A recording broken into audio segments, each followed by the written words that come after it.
Tapi kan kadang-kadang orang itu gini Bu, kepingin merasakan vibes, atmosfer yang atmosfer yang dulu yang orang bisa mungkin kan muncul itu memasak secara tradisional. Iya, Dek Pawon.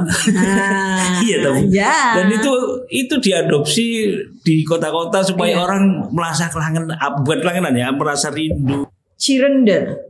Dan seperti itu ya, itu di Jawa Cirende mereka itu karakteristiknya ada di juga? Kampung itu dia selain memang hukum adat masih berlaku, mereka hanya makan nasinya itu tidak dari beras tapi dari singkong. Nasi. Itu adalah sejarah perlawanan mereka terhadap Belanda. Ketika dulu padi itu ditanam kemudian dipajak oleh Belanda, harus disetorkan Belanda, mereka melawan. Mereka menanam singkong otomatis tidak membayar ke Belanda. Membuat program wisata itu tidak bisa kemudian hanya sekedar perintah lewat kebijakan dan sebagainya. Program pendampingan itu harus dilakukan. Supaya apa? Supaya wisata yang ditimbulkan, sebenarnya kan niat pemerintah bagus. Dengan adanya Pok Darwis, itu kebersamaan berbasis wisata berbasis masyarakat ini membawa efek yang luar biasa terhadap perekonomian. Betul.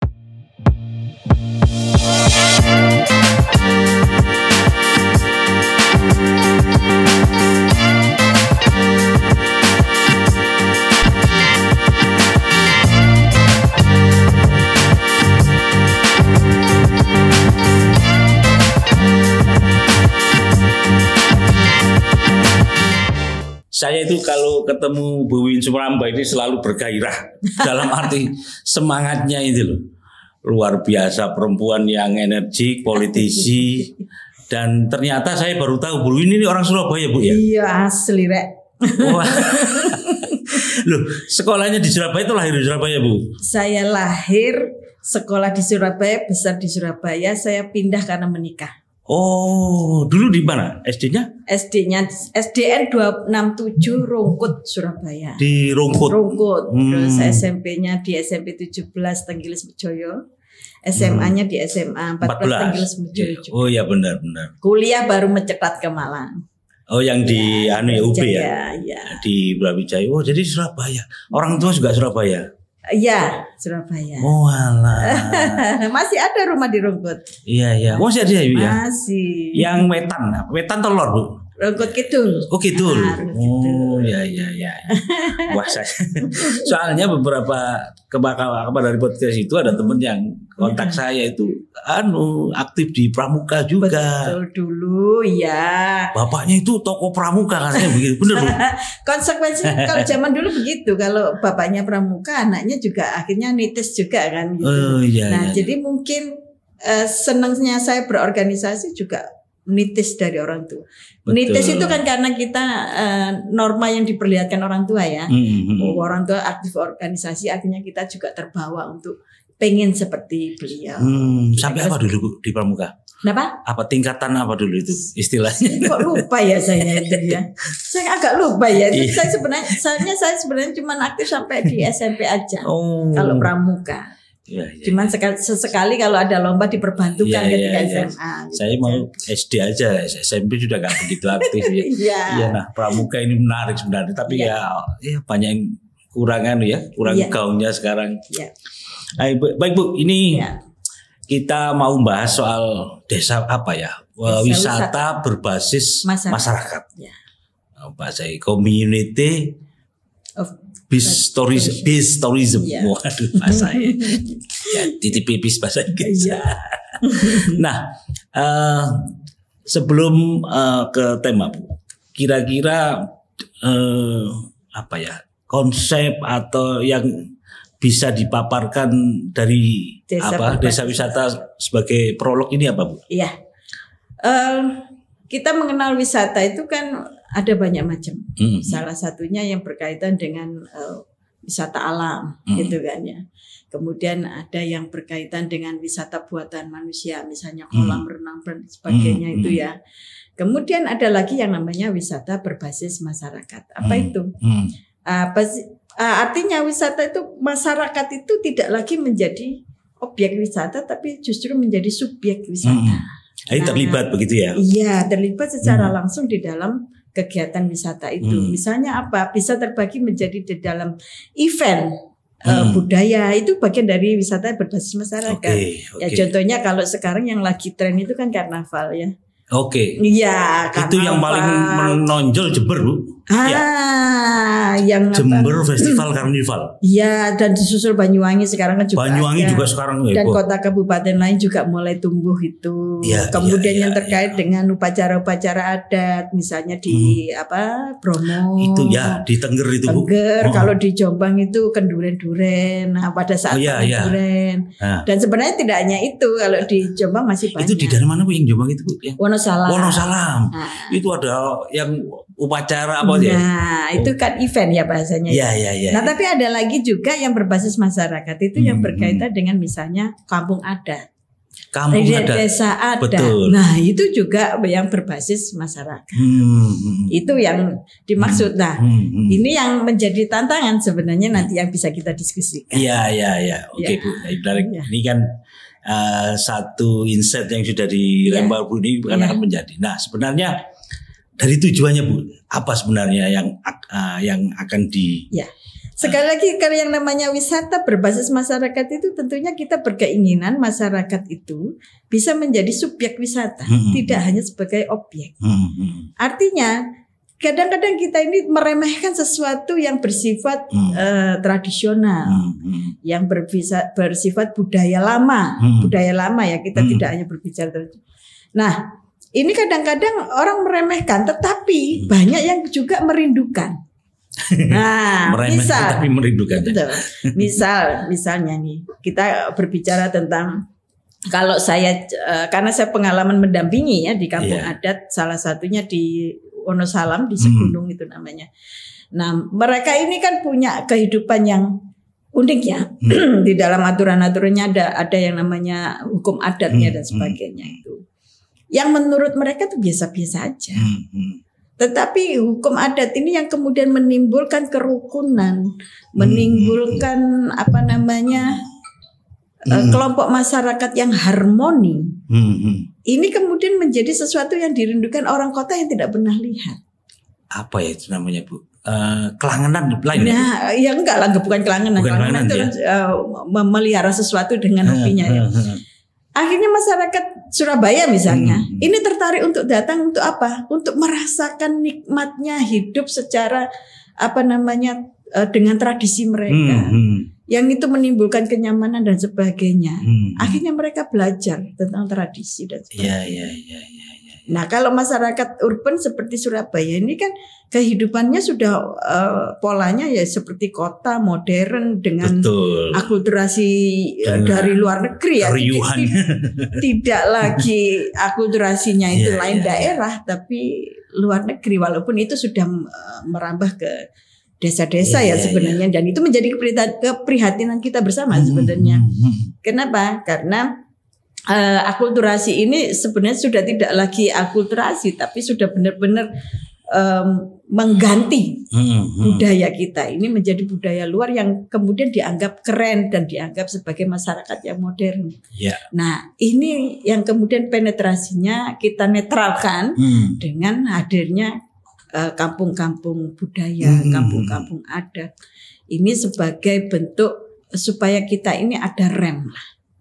Bahwa kita ini punya budaya juga yang luar biasa, yang secara nilai, norma, adab itu juga tidak kalah. Yang justru membentuk kita ini menjadi manusia yang lebih beradab, bahasanya gitu. Itu nanti arahnya akan ke sana juga. Gitu.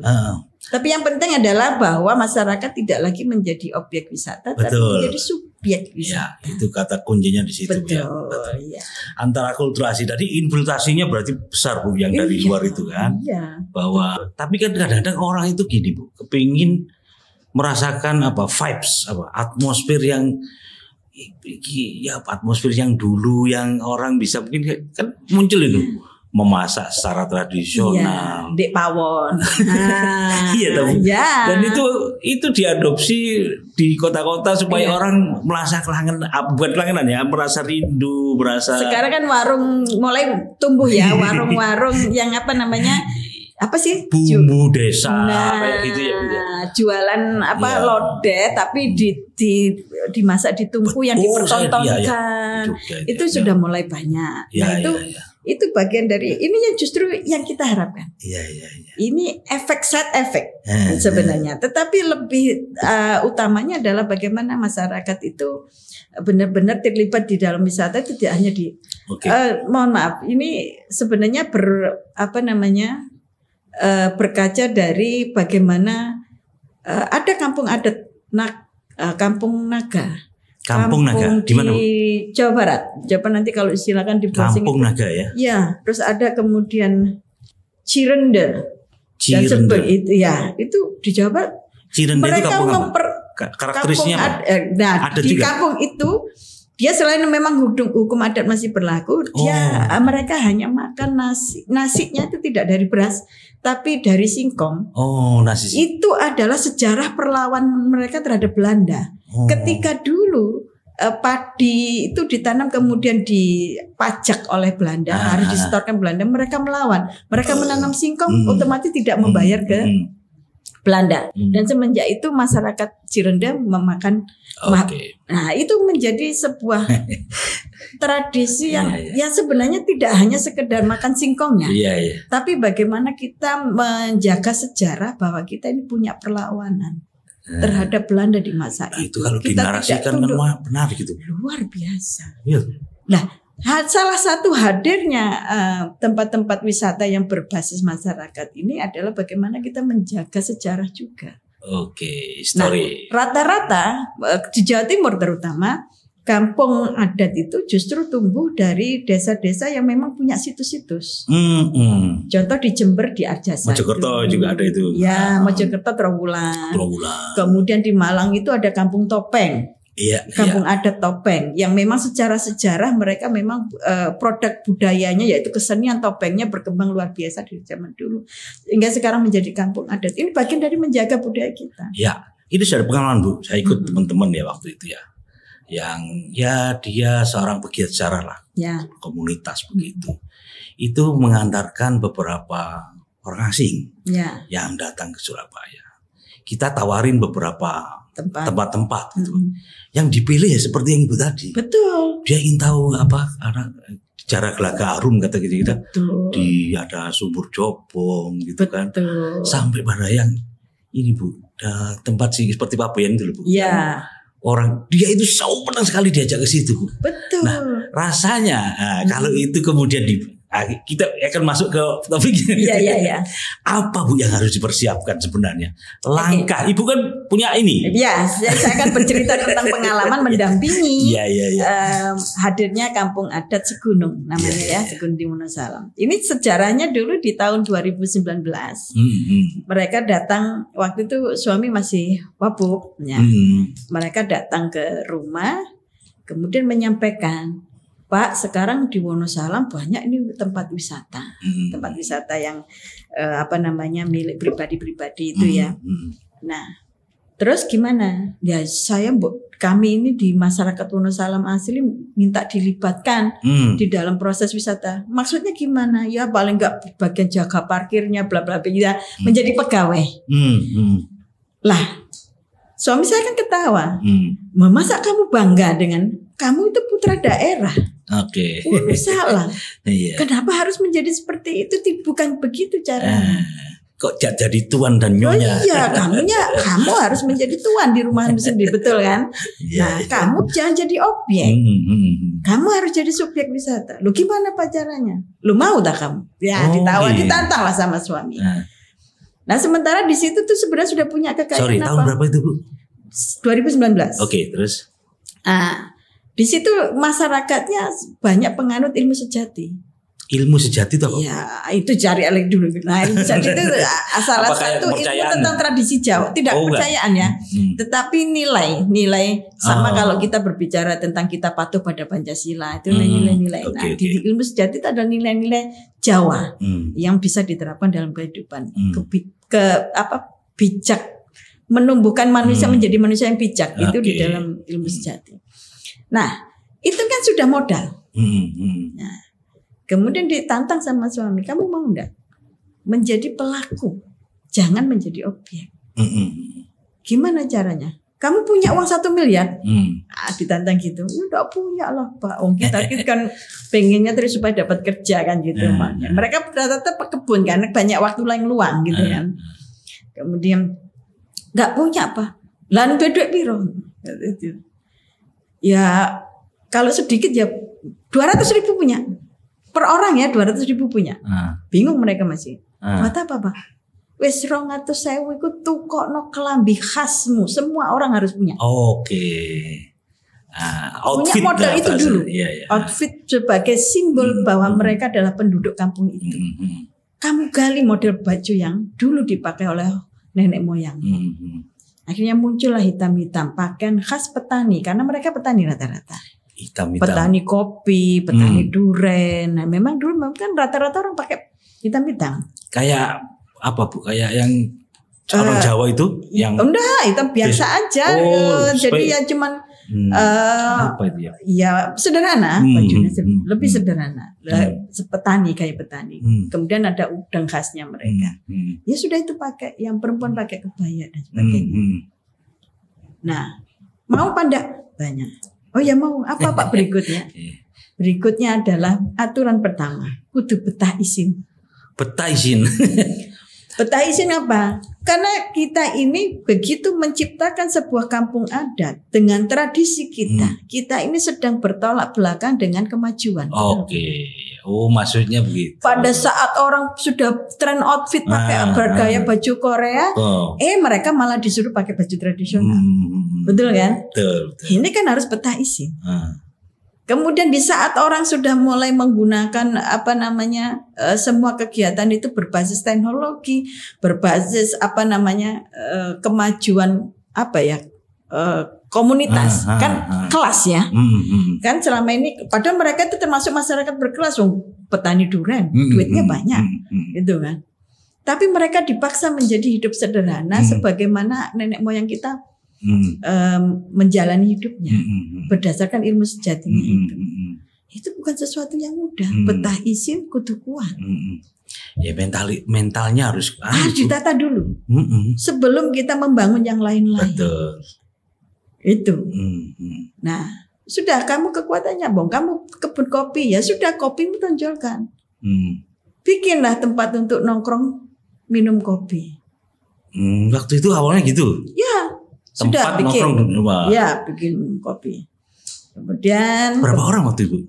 Apanya? Waktu awal-awal itu berapa orang? Paling orang 10 lah datang itu ya. Orang 10. Biasa. Sudah. Akhirnya kita mulai sering berkunjung ke sana, ngajak orang datang, ngajak kelompok budayawan, ngajak teman-teman yang sudah punya kampung adat, kita ajak ke situ untuk diskusi dengan mereka secara langsung, dan kita tidak jagongan lah istilahnya, dan kita tidak melakukan ikut cawe-cawe lah bahasa, biarkan mereka berproses sendiri, karena kami punya keyakinan selama mereka berproses sendiri, mereka akan tumbuh menjadi lebih kuat daripada. Betul. Ya, itu bottom up. Iya, harus begitu. Dan memang butuh kesabaran. Sampai hari ini pun masih berproses. Nah, dari situ kemudian mereka mulai menggali apa yang bisa mereka jual. Jadi muncul kreativitasnya Bu ya. Iya. Ada satu hal yang memang itu pemantiknya yang pinter itu. Membangun mentalnya itu salah satunya begini, membangun kebiasaan bahwa ikilah cuman desa Bu. Ini makanan desa Bu, buat kami ini bukan makanan yang istimewa dan sebagainya. Nah itu yang kadang-kadang untuk membangkitkan mental mereka itu seperti itu. Nah caranya adalah kita datangkan tamu. Untuk menilai masakan mereka. Sudah kamu besok masak ini, saya ada tamu. Saya bawa ke sana. Sego jagung misalkan Iya. gitu ya. Wih. Nasi goreng tiwul. Nasi, wih. Nggak pernah tahu kan? Belum. Nah, Bu, jangan lupa. Ada nama Kita kringking. Apa Apa itu? itu? Nah, enggak belum, pernah. belum. Jadi kringking itu bung yang diawetkan dengan mengasap di atas pawona. Waduh, Bu, Itu bung kalau senengan Bu. Apa? Bung. Enak itu. Nah, Nah, itu kemudian makanan-makanan khas itu kita datangkan tamu, oke. kita suruh menilai. Tamunya dari Surabaya, dari kota. Oh, dari orang. Jadi kita ini mensupportnya dengan cara seperti itu. Kita nggak ngajari. Betul. Jadi biarkan orang lain yang ngomong, mereka yang memproses itu, gitu istilahnya. Ya. Orang kotanya diomongin gimana? Kamu mau makan? Kan kita juga nggak aneh-aneh. Kamu tak ajak makan di Ingunin Deso. Nanti nilai. Sudah sampaikan apa yang kamu rasakan. Hanya begitu aja. Iya. Udah kita makan. Nah, mereka terkejut dengan respon orang kota loh. Ternyata orang kota itu makan makanan kita merasa istimewa ya. Padahal kita menganggap itu bukan makanan yang istimewa. Sehingga terbangun dengan sendirinya kesadaran itu yang ternyata lebih macam. Kolesterol hari ini kan dia mengurangi, Bu. Tapi suami saya tuh kalau mendampingi, waduh, enggak mau, bahasanya itu agak kasar memang. Tapi itu cara membangun kesadaran. Contoh, kemudian ketika ada tamu, mereka memaksakan bikin ayam goreng, yang ayamnya ayam potong. Itu kan bukan tradisi masyarakat desa. Harus ayam kampung. Ya setidaknya itu bukan makanan desa hasilnya, ya kan? Sama suami saya dibuang ke tempat sampah. Yang ayamnya jangan pakai ayam berarti. Jadi kan kalau orang kan ya sakit hati ya gitu kan. Dibuang ke tempat sampah. Kenapa? Tapi beliau menyampaikan, kenapa saya buang ayam ini? Ini bukan makanan kamu. Ini makanan orang kota yang kamu bawa ke sini. Orang kota tidak suka itu. Jadi model-model seperti itu yang kita sampaikan, dan itu sebelumnya kita sudah buat aturan. Pertama itu tadi betah izin, kemudian yang kedua harus banyak belajar. Realnya di situ dulu ya. Yang ketiga memperbaiki hubungan dengan masyarakatnya. Nah, kemudian yang keempat ini bahasanya gini. Kalau bapak marah tidak boleh sakit hati. Ada bahasa-bahasa itu. Sehingga kita ini ya sambil ya agak kenceng tapi ada guyonannya. Jadi ada kritiknya, ada saran gitu ya. Ada juga yang pernah begini, kalau di daerah gunung yang namanya tanaman memang suburnya luar biasa ya. Tanaman-tanaman hias yang kalau di kota itu mahal, di sana itu dibuang-buang. Nah, ada satu saat mereka itu pamer ke saya. Bu, kita hari ini kerja bakti. Oh iya, saya lihat saya ke sana kerja bakti. Itu tanaman dibuang semua. Saya bilang, kamu itu ya nggak ngerti, ini di kota ini mahal. Jangan biasakan buang-buang tanaman. Kamu tuh sudah membunuh ini, saya bilang gitu. Kalau memang niat ngurangi, bikin taruh di polybag. Oh, polybag. Atau depan rumahmu. Dan ternyata betul, ketika ada pengunjung datang, mereka langsung ini dijual ya. Nah, ini saya kan pembeli. Efek yang kita harapkan. Sesuatu yang bagi mereka sampah itu bisa dijual bisa menjadikan uang. Kalau mereka mau mengeluarkan tenaga sedikit saja. Betul kan? Nah, ini yang akhirnya semua penduduk akhirnya merasakan, kalau ada tamu ada hasilnya ya. Kalau ada kita dampak mau ekonominya. Iya, luar biasa. Nah, itu yang kita harapkan. Ketika berbasis masyarakat tidak hanya sekedar sebagai objek menjadi subjek, tapi sekaligus bisa meningkatkan perekonomian mereka secara bersama. Tidak kemudian ketika ada tempat wisata yang punya keuntungan hanya pemiliknya, tidak begitu. Nah, itu yang kita maksud dengan berbasis masyarakat, sehingga ada dampak yang luas terhadap kelompok masyarakat itu. Itu baru tahap pertama. Belum selesai ini. Yang tahun pertama pada proses itu dulu ya. Ya masih yang kayak begitu-begitu, membangun begitu. Kemudian lama-lama ada ternyata di situ yang pinter merodak bubuk kunyit. Untuk minuman. Iya, untuk minuman.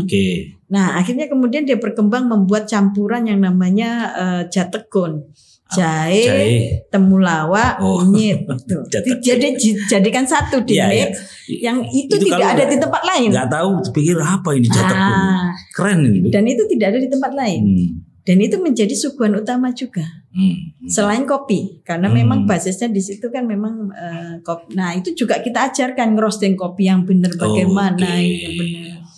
Nah, apakah cuman begini? Nah, itu mulai kita naikkan lagi levelnya. Kalau pengunjung datang begini, apa cuman merasakan begini aja? Lah terus gimana, Bu? Ya, kita paksa mereka pergi ke Malang, ke tempat wisata-wisata kayak di daerah Pujon dan sebagainya itu. Ada kafe sawah itu pun iya. Itu. Loh, cuma gitu aja Bu ya bisa menghasilkan uang. Terus akhirnya mereka membuat paket. Gimana Bu paketnya? Terserah kamu, apa yang kamu bisa. Akhirnya pada saat itu saya masih ingat ngajak vlogger dari Nganjuk. Oke. Kita membuat konsep influencer ya seperti itu ya. Kita membuat konsep video, ayo kita nggak usah aneh. Kita mulai dari berkunjung ke kebun kopi, kemudian berkunjung ke rumah yang punya dapur asli, yang dengan pengasapan keringkingnya itu tadi. Nah, kemudian ke warung kopinya, kemudian main di sungai, kemudian berkunjung ke sapi perah. Di situ juga ada penduduk yang sapi perah dan punya produk susunya. Nah, artinya yang sudah dikemas sendiri, gitu kan. Sudah kita bikin journey seperti itu aja.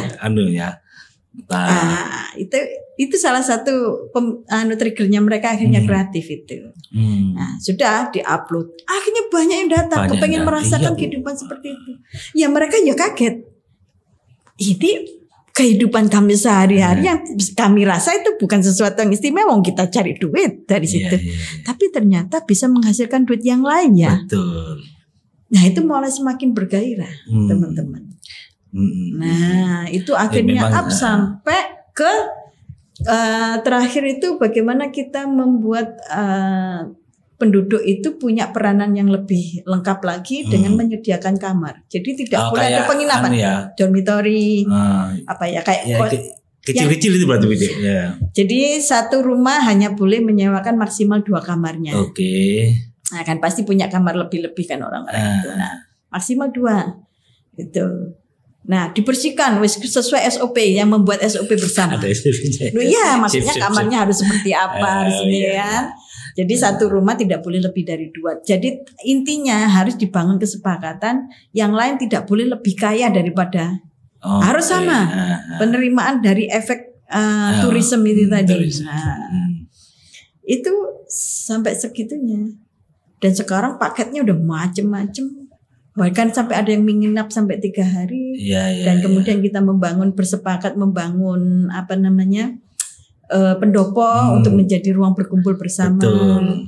Dan akhirnya menggali lagi ke upacara-upacara adat yang mereka sudah punya, misalnya wiwit, itu kita bikin event wiwit kopi.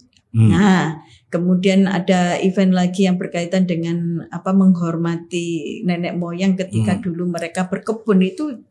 Mereka kadang harus 3 hari di hutan. Itu pakai namanya nasi gulung. Nah kita bikin juga ada seperti itu. Surowan seperti ini. Kemudian ada lagi yang benar-benar ini yang kita goal utama kita akhirnya. Dan di situ ada sumber air. Sumber air. Nah di situ kita akhirnya istilahnya gini, air ini tidak boleh mati. Maka kita harus memelihara.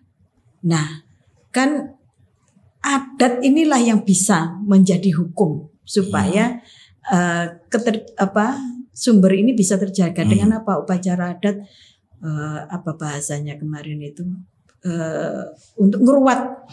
Nah, itu di Jombang ada ya? Iya di situ ngeruat. Jadi ngeruat sumber. Ya di kampung itu. Di kampung itu. Jadi ngeruat sumber setahun sekali harus ada dan tanaman apa yang tidak boleh ditebang dan sebagainya. Nah ini kan yang harus menjadi wawasan yang harus kita sampaikan kepada generasi kita. Bahwa dulu itu semua kegiatan yang sedekah bumi itu kan pasti ke sumber. Dan di situ pasti ada tanaman yang sangat besar. Dan di situ aturannya secara adat tidak boleh ditebang. Kok nek ditebang jarine terus gendruwone ngamuk terus Pak geblok dan sebagainya. Padahal secara keilmuan itu maksudnya adalah ketika itu kamu tahu sumber mati ya jelas tidak ada sumber air itu kan sumber kehidupan manusia. Kalau tidak ada air apa yang bisa berjalan di situ? Ditanam ya tidak butuh air tanaman. Nah orang kan dulu tidak bisa menerjemahkan. Betul. Yang besar mitosnya. Padahal itu ada ilmu pengetahuannya. Makanya ini wisata berbasis masyarakat itu salah satu tujuannya adalah dengan membangkitkan kembali upacara-upacara itu sebagai dalam rangka penjagaan alam. Manusia itu hidupnya itu cuma tergantung pada alam dan Tuhan. Dan jangan merusak, itu yang penting. Betul. Pendekatan yang ibu lakukan dan waktu suaminya itu maka tantangannya adalah bagaimana tradisi masyarakat yang dianggap mitos ini harus kita kaji secara keilmuan supaya tidak ada lagi kata-kata bahwa jenenge tradisi mitos akhirnya menjadi apa sesat apa tuh apa bahasanya syirik apa itu ya syirik. Padahal secara keilmuan bisa dijelaskan ini supaya tidak membunuh kegiatan-kegiatan yang tradisi ini harus ada masuk kajian secara keilmuan supaya itu mendidik mengedukasinya di situ Bu ya. Nah, itu adalah salah satu tujuan hadirnya kampung adat.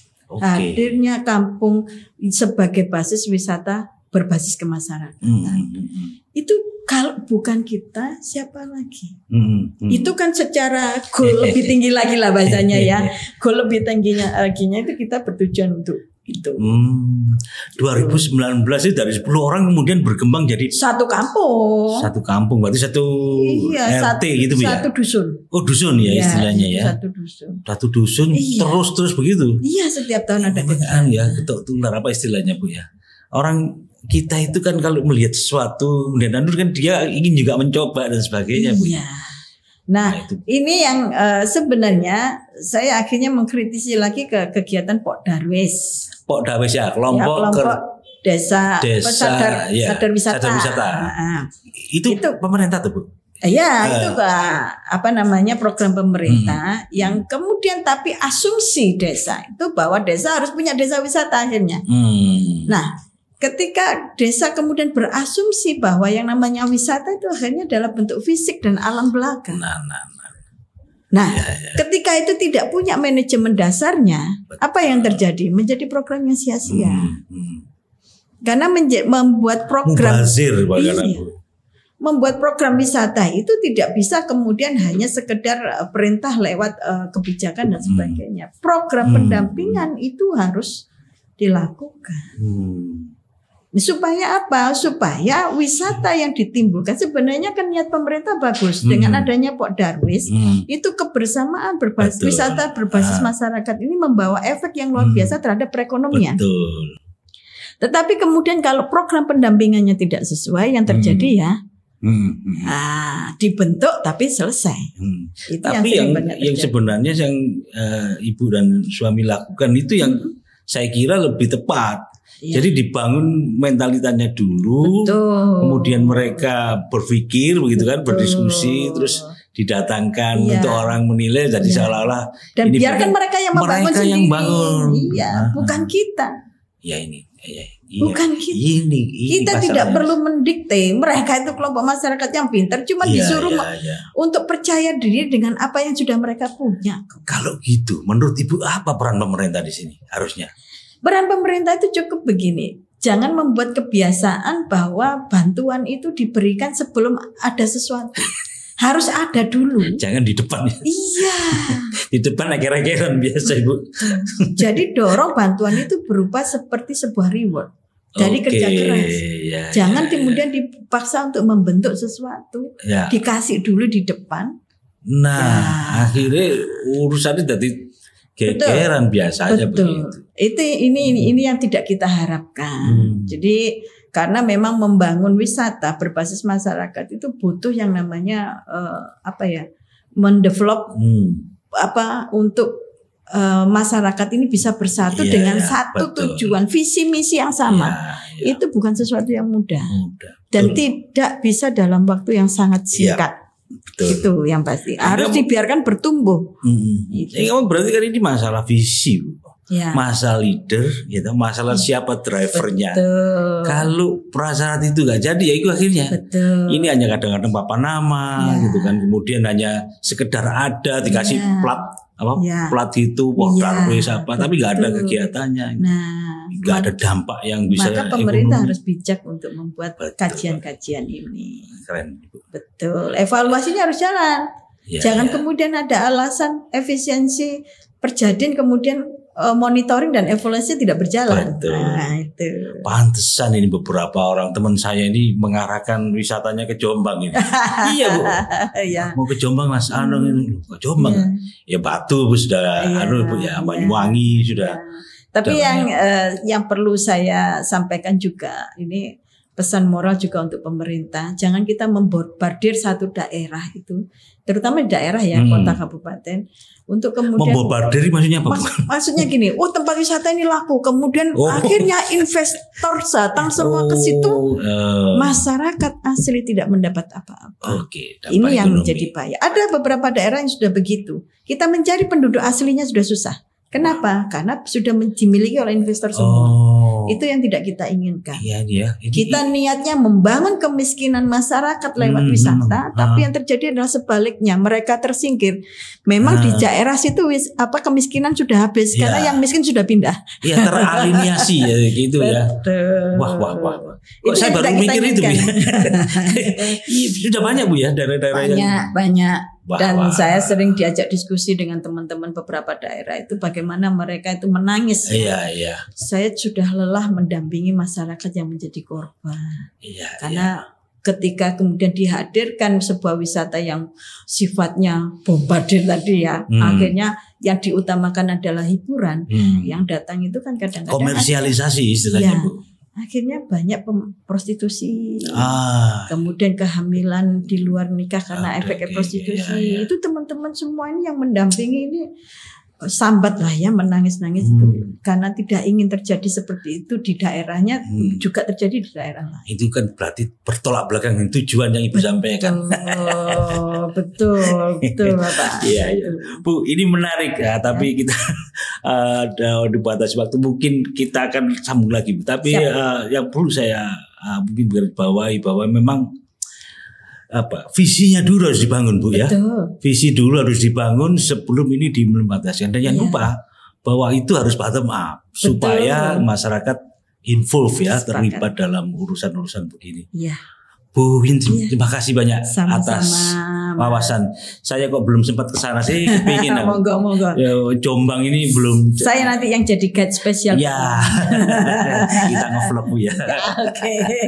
Baik, terima kasih teman-teman. Assalamualaikum warahmatullahi wabarakatuh.